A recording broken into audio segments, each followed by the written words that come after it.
I think when it comes to language learning, one of the scariest things for people can be pausing, especially when we communicate with other people, because we have built these associations that when we pause, it means that, oh, we're not certain about something. We don't know. We're trying to think of the right word. We're trying to formulate the sentence in our mind, all of these things, when in reality, pausing is actually a strategy that we can use to more effectively communicate with our speakers, with our listeners, people who are paying attention to us in conversation. So today, what I'd like to do is give you guys some practice with pausing because it's probably one of the most powerful tools that you can use in English or any language when you're speaking.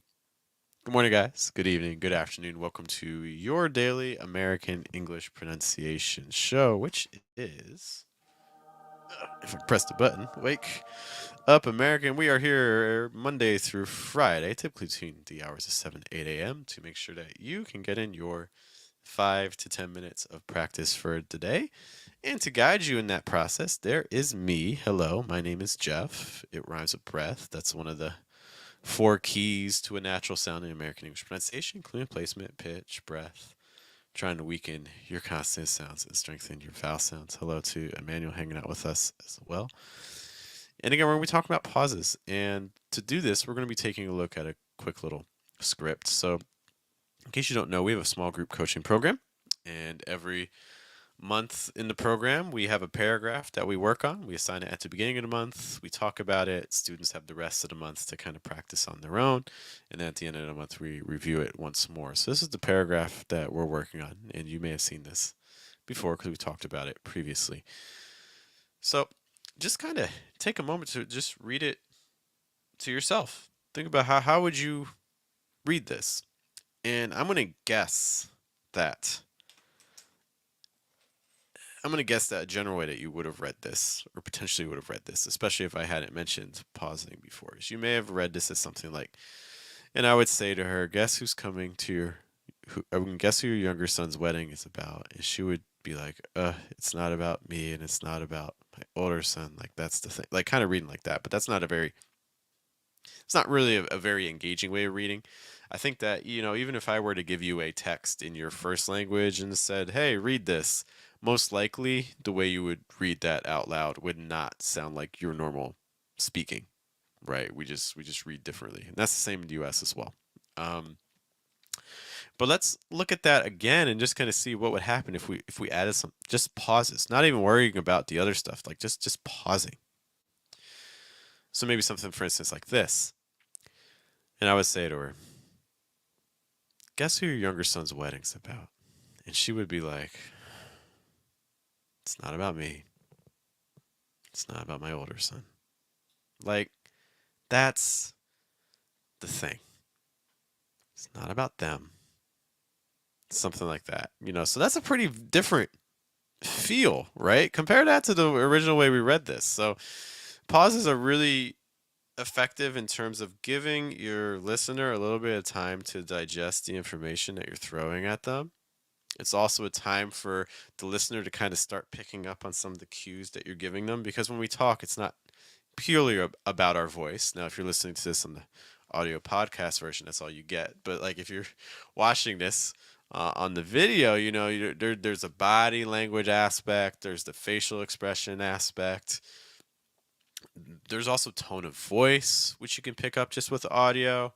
So there's also, hearing breath, like there's a difference between doing, like, for instance, and she would be like, it's not about me, versus, and she would be like, it's not about me. Like, those are two different feels, right? So we can really use our breath almost as another word to convey even more information, if you're using it to sigh. Or you can use it, for instance, as like a gasp, incorporating that as your pause. If I said, and she would be like, it's not about me. That's a different feel than like, and she would be like, it's not about me. Very different energies, right? So we really want to be thinking about what are some techniques that we can do with the pause Not even just in terms of pausing itself, but what are we doing during the pause? Are we, for instance, for those of you who can visualize, are you rolling your eyes? Like, and she would be like, are you shaking your head? And she would be like, are you like laughing? And she would be like, or are you like, what are you doing? Because during those pauses, those are also opportunities for us to incorporate some other elements that can make us a little bit more effective at the communication aspect of our speech, right? The last thing I'll say about pauses, sometimes I get concerns about people who are taking like TOEFL tests or taking IELTS tests, and they're like, but Jeff, if I pause, I'm going to get a lower score. And that is a very big overstatement.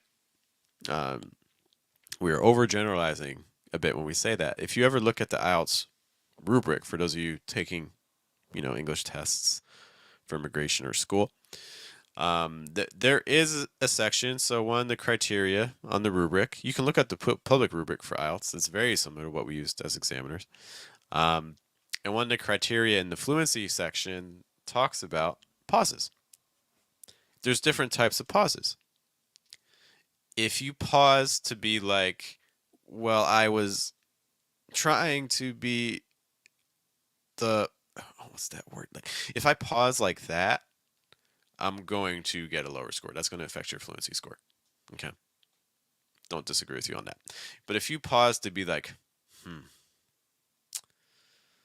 that's a really good question. I'd like to take a moment to think about that. Pauses like that are not going to lower your score. In fact, they could probably actually help your score because it's showing that you have some understanding of nuance and rhetorical strategies. So these are things to actually embrace and not shy away from. What's more powerful in a conversation? If you feel comfortable pausing, what does that express? That expresses to your listener that you trust them. You trust your listener so much that's like, hey, I'm going to stop talking for half a second or a second or more, and I trust that you're not going to interrupt me and you're going to give me space to continue what I was going to say.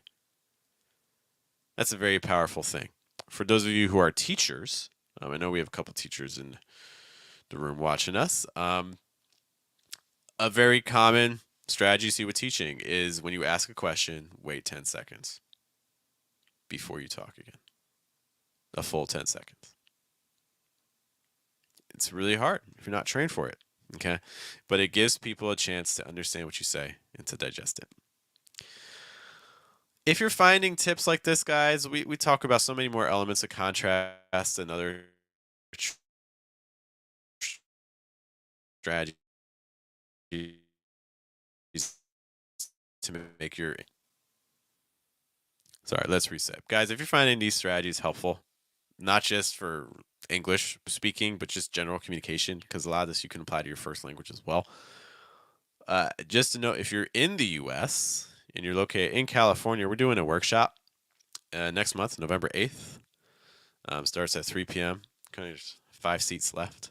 And we're basically going to be talking about placement, pitch, breath, and trying to weaken consonant sounds, our 4 keys, but also talking about some of these strategies that we're mentioning today as well, just to make you more effective communicators. If you are interested in that, please reserve your spot.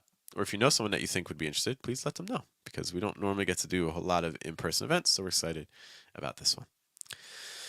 All right, guys, thank you so much for hanging out with me, because, there's a million pronunciation resources out there, not just on YouTube, but just globally. So the fact that you spend a little bit of your day here is greatly appreciated. Once more, my name is Jeff. It rhymes with breath. That's one of the 4 keys to a natural sound in American English pronunciation, including placement, pitch, breath, trying to weaken those consonant sounds and strengthen your vowels. I will see you all later. Hope you have a good day, have a good night, and a good afternoon. Take care, guys.